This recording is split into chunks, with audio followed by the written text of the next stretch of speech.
पुंडलीकवरदा हरिविठ्ठल श्री ज्ञानदेव तुकाराम सद्गुरु समर्थ त्र्यंबकानंद महाराज की जय। माऊली ज्ञानेश्वर महाराज की जय। जगद्गुरु तुकाराम महाराज की जय। श्री गुरुदेव दत्त।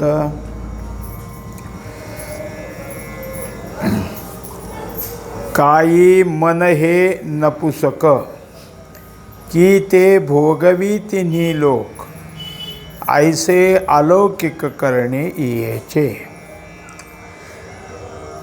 ही चालू ओवी 989 आणि प्रकृतीचा विषय चाललेला आहे। प्रकृती कसा खेळ करते। आता मनाबद्दल तर मन तर नपुसकच आहे, पण ही प्रकृती मनाला जे जे काही असेल ते भोगायला भाग पाडते। मग फक्त इहलोकीचाच विचार ते मन करत नाही, कल्पना करणारं मन स्वर्गलोकातलंही करतं। स्वर्गात जायचं, स्वर्गातलं हे ते तिथलाही भोग, मृत्यूलोकातलं हे मिळवायचं ते मिळवायचं इथला भोग, आणि पाताळ लोकाकडं जाऊनही काही ना काहीतरी आहे। म्हणजेच जे जे काही मनाचं मनोराज्य आहे ते मनोराज्यामध्ये मन आपलं काय आहे भोग भोगत असतं। हे भ्रमाचे महाद्वीप, हे व्याप्तीचे चिरूप, विकार उमप इया केले। आता हिच्या ठिकाणी जर पाहायला गेलं तर ही जी प्रकृती आहे ती कशी आहे, तर एक प्रकारचं मोठं बेटच आहे। बेटाला कसं चहूकडून पाण्याने वेढलेलं असतं आणि ते एक दुर्गम अशा तऱ्हेचं असतं, तशी ही आहे। आणि हिच्या ठिकाणी मुळात काय आहे, अमर्यादपणा आहे। कुठून कुठपर्यंत कुठं संपते असं काही म्हणता येत नाही। आणि आणखी हिची जी काही शक्ती सामर्थ्य ते म्हणजे विकार उत्पन्न करणं, हे तिचं सामर्थ्य। हे कामाची मांडवी, हे मोहवनीची माधवी, ये प्रसिद्धीची दैवी माया हे नाव। आता हिच्या ठिकाणी जर मांडणी केली तर कशा प्रकारचं एक अलंकारिक रूप मांडतात, तर जसा काय आहे एखादा वेल असतो आणि तो वेल मांडवावर चढतो, त्याप्रमाणे इच्छा म्हणजे कामना ही एक मांडव आहे।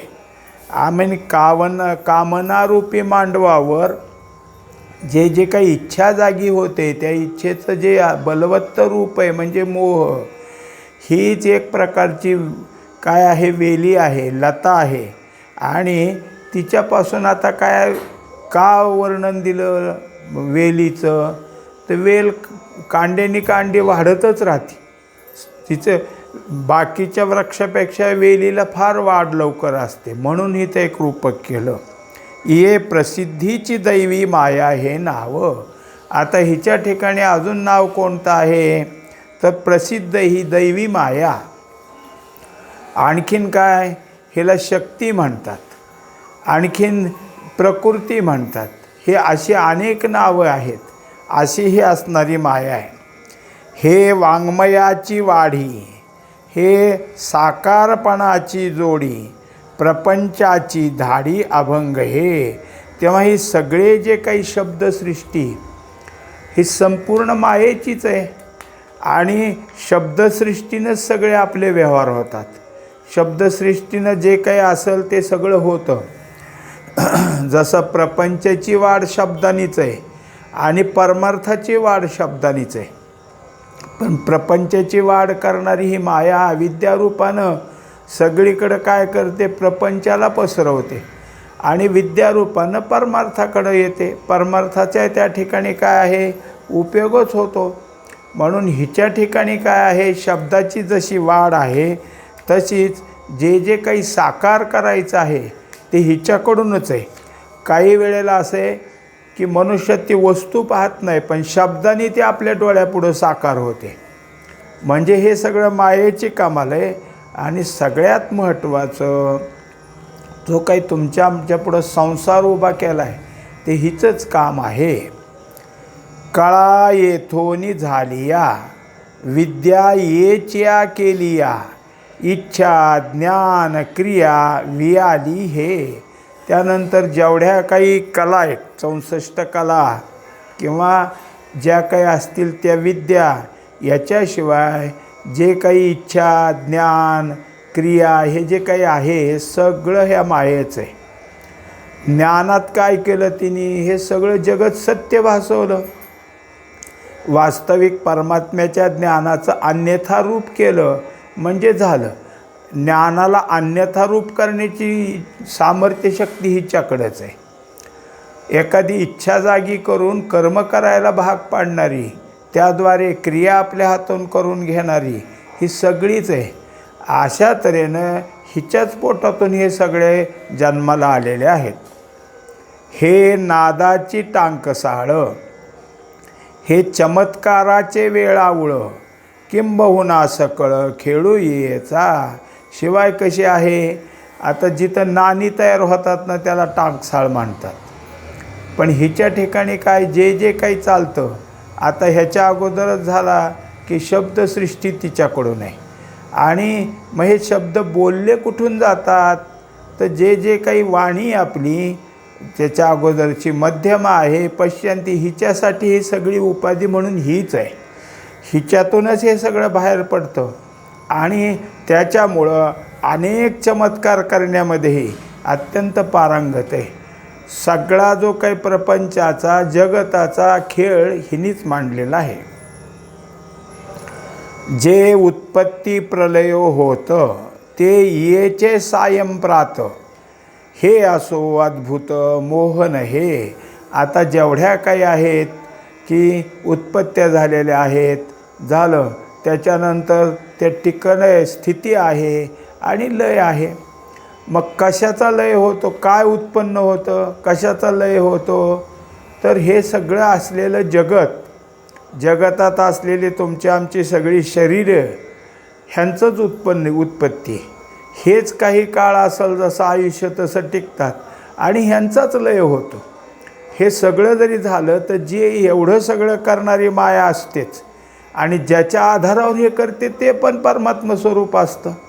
फक्त उत्पत्ती लय करण्याचं काम हिचंच आहे. एवढंच काय, आपण जे काही पाहतो, सकाळची वेळ, दुपारची वेळ, संध्याकाळची वेळ, हे सगळं हिचंच काम आहे. हिनेच हे सगळ्या वेळा बनवलेल्या आहेत. हिनंच हे सगळे, हे चांगलं स्थळ ते वाईट स्थळ, हे सगळं मायेचंच काम आहे. हे अद्वयाचे दुसरे, हे निसंगाचे सोयरे, हे निराळेसी घरे नांदत असे. आता जे काही अद्वय, त्या अद्वयाला हिने काय केलं की आपल्या उपाधीत घेऊन दुसरं बनवलं. आणि त्याच्या ठिकाणी कोणाचाही संग नव्हता, ते निसंग होतं. पण त्या निसंगाला आता संगी बनवलं. आणि त्याच्याकडून हे सगळं जे काही आहे, घरदार, हे माझं आहे, हे आमकं आहे, हे तमकं आहे म्हणायला भाग पाडलं. हा आस्थानिक कसा होता, अद्वय, निसंग आणि निराळा, सगळ्यापासून बाजूला. पण आता सगळ्यातला आला. याचं कारण आहे की त्या प्रकृतीने त्याला आपल्यात घेतलं, मिसळवलं, की त्याच्यामुळं त्याचे सगळे जे आहेत ते मूळ रूप बदलून गेले. ये ते ए तुला वरी, सौभाग्य व्याप्तीची थोरी, म्हणून तया आवरी अनावराते. आता हिच्या ठिकाणी एक आहे, हे अखंड पतिव्रता आहे. बाकीच्या पतिव्रता असतात, पण पतिव्रता किती जरी प्रसिद्ध असल्या, त्या सगळ्या पतिव्रतेच्या नावामध्ये जरी आपण पाहत गेलो तरी त्या पतिव्रता कुठं घरी थांबल्या तर पती कुठं जातो, बाहेर कुठं तरी प्रवासाला. आणि मग ह्या अत्यंत त्या पातिव्रत्य टिकवणाऱ्या असल्यामुळं त्याची वाट पाहत राहतात. त्याच्यासाठी अन्न ग्रहण करत नाहीत, त्याच्यासाठी पाणी ग्रहण करत नाहीत. कधी येईल कधी येईल वाट पाहते. ही तशी पतिव्रता नाही. हे जिथं जाईल तिथंही बरोबरच आहे. त्याला नेत नाही, हीच जाती आणि त्याला बरोबर घेऊन जाते. म्हणजे हिचं असं आहे की बाकीच्या पतिव्रता आपल्या पतीपासून काही काळ तरी दूर आहेत, पण ही कधीच दूर राहत नाही. म्हणून हिच्या ठिकाणी कसं आहे की सौभाग्याची व्याप्ती थोरी, म्हणून हिचं जे काही पतिव्रतापण आहे ते आहेच. त्याशिवाय जो अनावर आहे त्या अनावराला तिने आवरलं, ताब्यात घेतलं.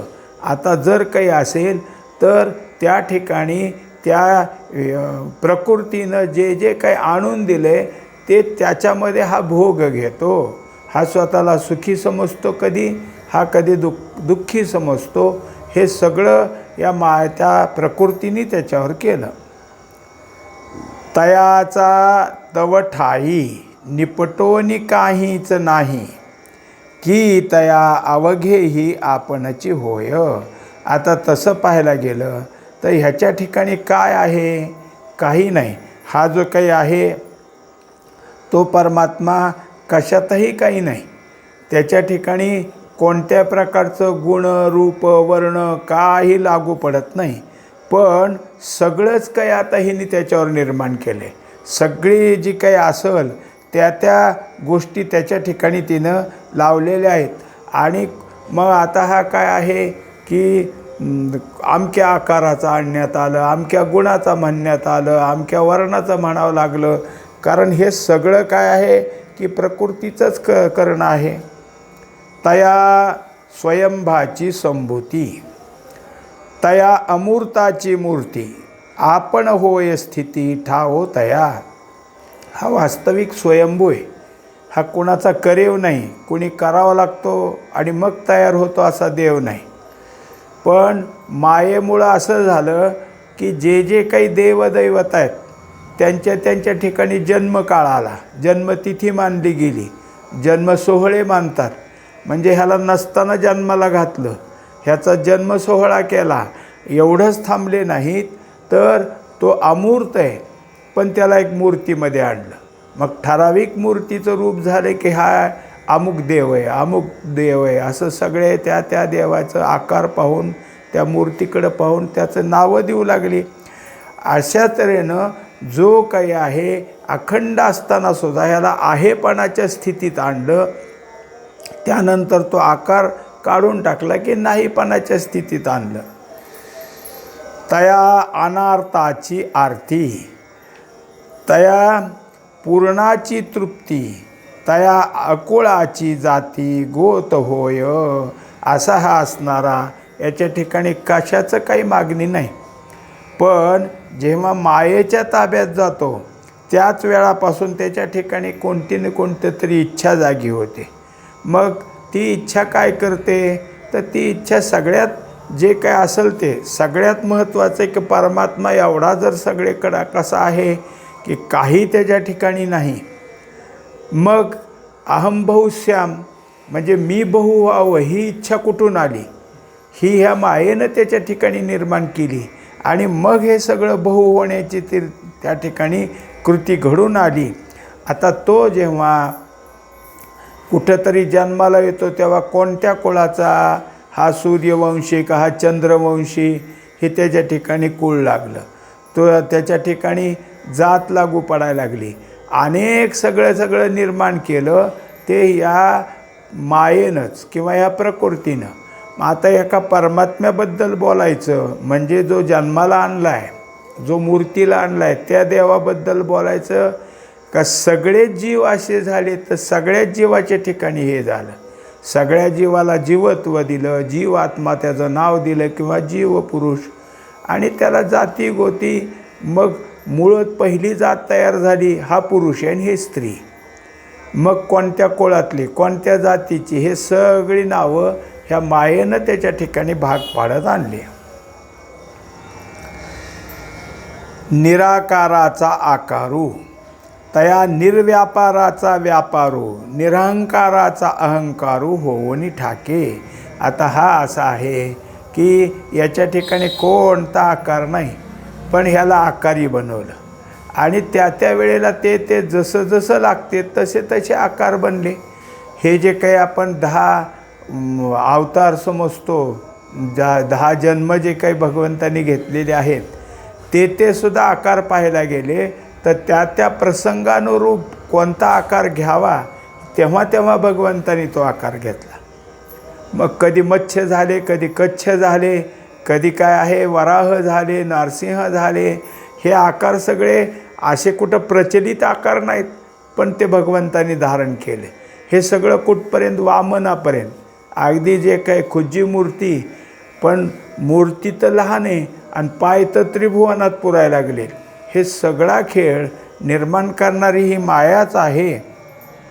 मग त्याला काही करणं नाही, पण निर्व्यापारा व्यापारू. काही नसताना आले. आणि मग काय, जसं आता अर्जुनाने टाकून दिलं धनुष्य, मला नाही करायचं युद्ध. पण म्हणले तसं नाही, तुझ्याकडून तर हे आधर्म्याचं मला निपात करायचं आहे, तू असं कसं करतो? म्हणजे हा काही नसताना मला काय करायचं हे मनात घेऊन आला का नाही, हा त्याचा व्यापार आहे. त्याच्या ठिकाणी काही नसताना अहंकार जागा होतो. निरहंकारा अहंकारू. ते गेले तडजोड करायची म्हणून. कुठे गेले? धृतराष्ट्राच्या राज्यात. आणि सांगितलं जाऊ द्या, तुम्हाला काय द्यायची ते ह्यांना जमीन द्या, आम्ही आपलं युद्ध करत नाही, काही नाही, मिटवून घेऊ.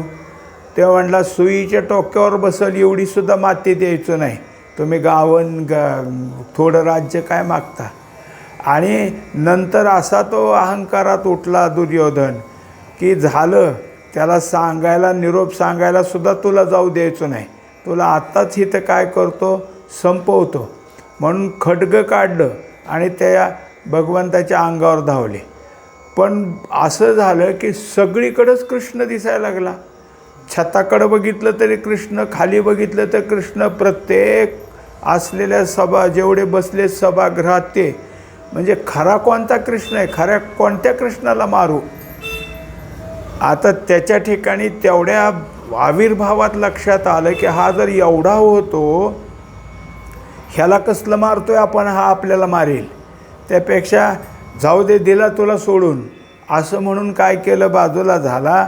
हे सगळं काय, मग भगवंतानी त्यावेळेस तो तेवढा का होईना अहंकार घेतलाच ना, की मी कसा आहे तुला दाखवतो. असा जो काही निरहंकार अहंकारू, हे सगळं कधी जमतं? मायेचा अंगीकार केल्यावरच, प्रकृतीचा अंगीकार केल्यावरच. तया अचर्चाचे चिन्ह, तया अपाराचे मान, तया अमनस्काचे मन, बुद्धी ही होय. आता त्याच्या ठिकाणी काही म्हणजे एक असं आहे की परमात्म्याबद्दल बोलायचं झालं तर म्हणतात अनिर्वाच्य, काहीही बोलता येत नाही. पण परमात्म्याबद्दल आता बोलायचं लागलं तर सगळेच बोलायला लागलेत.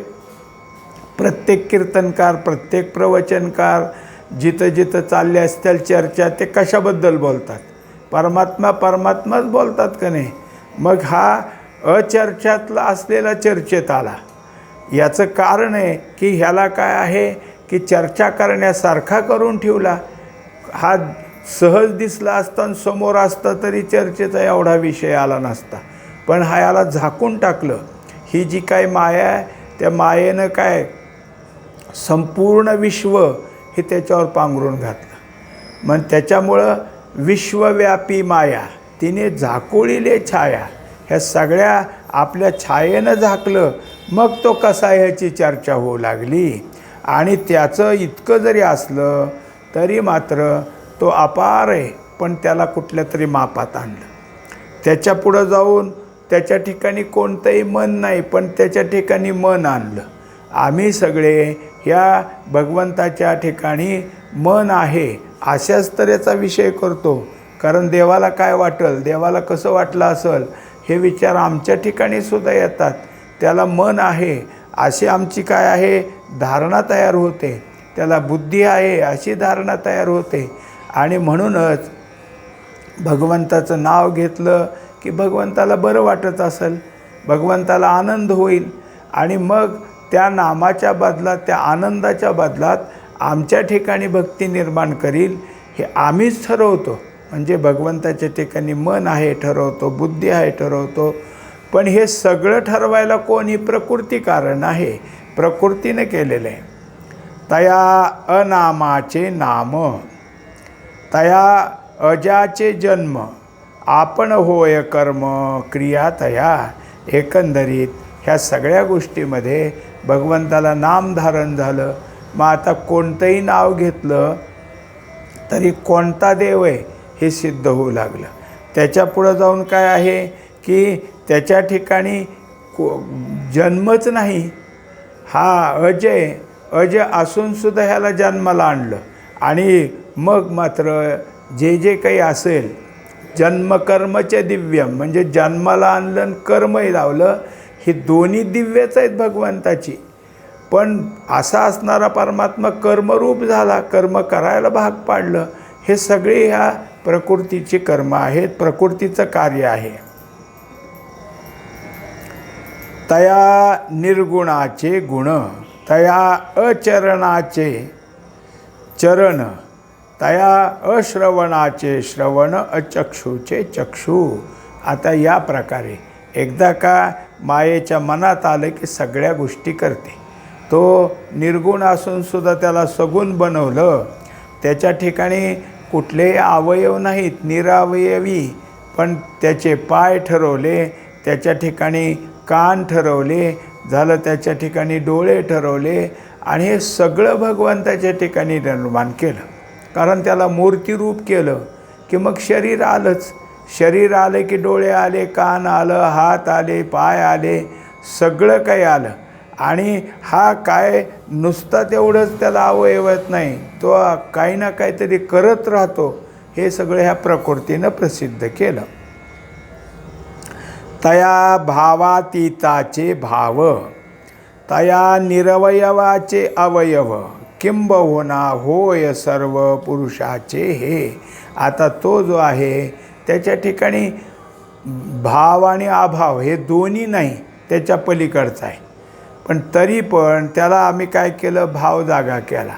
याला हा भगवंताचा भाव कशाने जागा होतो, तर आम्ही भगवंताची भक्ती केल्यानं.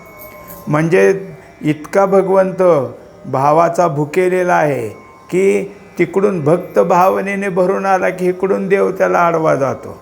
एवढंच काय, भक्ताची भक्ती बघून देवाला आपल्या ठिकाणी राहावं वाटत नाही, भक्ताच्या जवळ जाऊन बसावं वाटतं. हे सगळं त्याच्या ठिकाणची भावना जागी केली आणि त्याला अवयव देऊन तो सगळ्यांचं करतो. आता एवढंच आहे की ज्याच्या बांधी सूतपणामध्ये प्रकृतीने निर्माण केलं, विठ्ठलाचं रूप निर्माण केलं. विठ्ठल कुठे आहेत, विटेवर उभा, कमरेवर हात, ही त्यांची स्थिती. पण आणखीन मायेला खेळ करा वाटलं की झालं, चोखोबाची बायको, बाळांपणाची वेळ, आणि चोखोबाला दिंडी दिसली, गेले निघून. आता तिथं कसं व्हायचं. मग हे बहिणीला आणायला जातो म्हणून बाहेर पडलेले ते कुठे गेले, बाहेरचं सगळं दिंडी बघून तिकडंच झालं. बहिणीला नाही म्हणल्यावर हिचं बाळांपण कसं व्हायचं म्हणून स्वतः झाले बहिणीचं रूप. हे नाही का परत घेतलेला रूप आहे. परत त्याच्या ठिकाणी ही धारणा तयार झाली आणि मग जे काही असेल ते माझ्या भक्ताचं मी काम करणार म्हणून तिथं आले आणि हे सगळं पार पाडलं. तेव्हा या पुरुषाला प्रकृतीने कर्मरूप केलं, कर्म करायला भाग पाडलं. आळसेनी या प्रकृती आपुलिया सर्व व्याप्ती, अविकाराते विकृती माझी की जे. अशा तऱ्हेनं या प्रकृतीनं या परमात्म्याच्या ठिकाणी कोणत्याही प्रकारचा विकार नसतानासुद्धा त्याला विकारी बनवलं. हा काय करतो, तुकोबाराय जसं प्रमाण सांगतात की घेऊन या चक्रगदा, हाचे धंदा करीतो, भक्ता राखे पायापाशी, दुर्जना संवारी. आता हा भेद कोणी निर्माण केला याच्याजवळ, वास्तविक तो सगळ्याचा सारखा आहे, सगळ्याला सारखं करतो. पण याला भक्त कळायला लागले आणि दुर्जन कळायला लागले. भक्तासाठी काय करावं, दुर्जनासाठी काय करावं, हे सगळं त्याच्या ठिकाणी काय आहे, विकार रूपाची निर्मिती केली. तेथ पुरुषत्व जे असे ते ये प्रकृती दशे, चंद्रमा अवसे पडिला जैसा. तेव्हा या प्रकृतीची संगती झाल्यामुळं वास्तविक पाहता ह्याचं पुरुषत्वच जडून गेलं आहे. हा पुरुषपणानं राहिला नाही, प्रकृतीच्या संघानं प्रकृती जसे त्याला दाखवते तसा तो दिसू लागला. किंवा प्रकृतीच्या आड तो दडून गेला, तो आहे की नाही ही शंका जवळ आली आणि बहुतांशी तो नाहीच नाही असं म्हणायची वेळ आली. त्याला उदाहरण दिलं की अमावास्ये दिवशी चंद्र कुठे, शोधायचं म्हणलं तरी सापडत नाही. तसा आता ही सगळीकडे जगतरूपच दिसतंय. मग कुठे तुमचा परमात्मा, कुठे तुमचा देव, असे सगळेच म्हणू लागले. विदळ बहु चोखा मिनलिया वाला एका, कसू होय पांचका जया परी. आता त्यात दाखवतात की एखादं काय आहे, सोन्याचा तुकडा आहे वाला, म्हणजे बारीकसा, शुद्ध आहे, पण त्याच्यात मिसळ झाली, हिनकत मिसळलं गेलं. आता ते हिनकस त्यात मिसळल्यामुळं त्या सोन्याला जो काही उत्कृष्ट भाव होता तो कमी आला. मग आता त्याला ते सांगतात की त्या काळात चांगल्या प्रकारच्या सोन्याचा भाव 15.5, काही काळ 15, काही काळ 15.5, आणि अत्यंत निकृष्ट सोन्याचा भाव 5, म्हणून तो 5च्या भावापर्यंत आला. का साधू ते गोंधळी संचरोनी सुये मैळी, नाना सुदिनाचा आभाळी दुर्दिनू देखी जे. एक उदाहरण दिलं आहे की कोणीतरी सज्जन मनुष्य, काही त्याच्या ठिकाणी कधीही त्याच्या वर्तणुकीत कधीच दोष नाहीत, कधीही त्यांच्या ठिकाणी असा दुर्विचारसुद्धा नाही, पण कुठंतरी चाललेला आणि जाता जाता काय झालं की आपल्याला त्याला काय आहे की काही कारण पडलं, लघुशंकेला आपला थांबला एका झाडाखाली, आणि झालं काय तर आपोआपच त्याच्या ठिकाणी काय आहे की तिथं असलेले जे काही पिशाचे ते त्याच्या अंगी लागलं, आणि त्यामुळं तो जो तिथून बाजूला निघाला ते आता काय दुर्जनासारखाच बोलायला लागला. काही पण त्याच्या तोंडात विचार आले, कसंही वागायला लागला, कसे कपडे, अंगावरचे कपडे काय टाकून द्यायला लागला, दुसऱ्या काय गोष्टी करू लागला. हे सगळं त्याच्या ठिकाणी चाललं. म्हणजे जसं चांगल्या दिवसाला वाईट दिवस आला की जसं वाईट म्हणतात, किंवा जे काही स्वच्छ दिवस आहे तिथं आभाळ आलं म्हणजे मग सगळं आभ्राच्छिदित होऊन जातं, तसं ह्याच्या ठिकाणी झालं. की पय पशूच्या पोटी वन्नी जैसा काष्टी, गुंडोनी घेतला पटी रत्नदीपू. आता त्याला दुसरं उदाहरण दिलं की गाय आहे, पण ती अशी नुसती दारात असली म्हणजे आहे, पण जेव्हा तिच्यातनं धार काढावी तेव्हा दूध निघतं. म्हणजे धारेनंतरच आम्हाला दूध दिसलं, त्या गायीकडं बघून दूध नाही दिसत. त्या गाईला समोर बांधलेली असूनसुद्धा तिच्या पोटामध्ये जसं दूध दडलेलं आहे, लाकडामध्ये जसा अग्नी दडलेला आहे, किंवा एखादं रत्न असतं, पण ते रत्न काय करतात, आता आपल्याकडं आत्ता काय आहे, तिजोऱ्या आहेत, पेट्या आहेत, पूर्वीचं इतकं कुठलं आले, मग कपड्यामध्ये कुठंतरी गुंडाळून ठेवायचे. तसं हे गुंडवणी घेतले पटी रत्नदीप, तसं ते गुंडाळून ठेवलं तर तुम्हाला काहीतरी एखादा बोळाच दिसल, ह्याच्यात रत्न हे काय माहीत. म्हणजे हे सगळे त्यात असून आपल्याला नसल्यासारखे. हे कशासाठी उदाहरणं द्यायला लागले आता, तर प्रकृतीतला पुरुष न कळण्यात झाला त्यामुळं. आता पुरुष आम्हाला का कळत नाही, तर प्रकृती सगळं आपला भाव दाखवते, त्यामुळं तो त्यात असूनसुद्धा आम्हाला दिसत नाही. हे सगळे प्रकृतीचेच प्रताप आहेत आणि ते आपल्यापुढं मांडलेले आहेत. पुंडलिक वरदा हरी विठ्ठल, श्री ज्ञानदेव तुकाराम, सद्गुरु समर्थ त्र्यंबकानंद महाराज की जय, माऊली ज्ञानेश्वर महाराज की जय, जगद्गुरु तुकाराम महाराज की जय. श्री गुरुदेव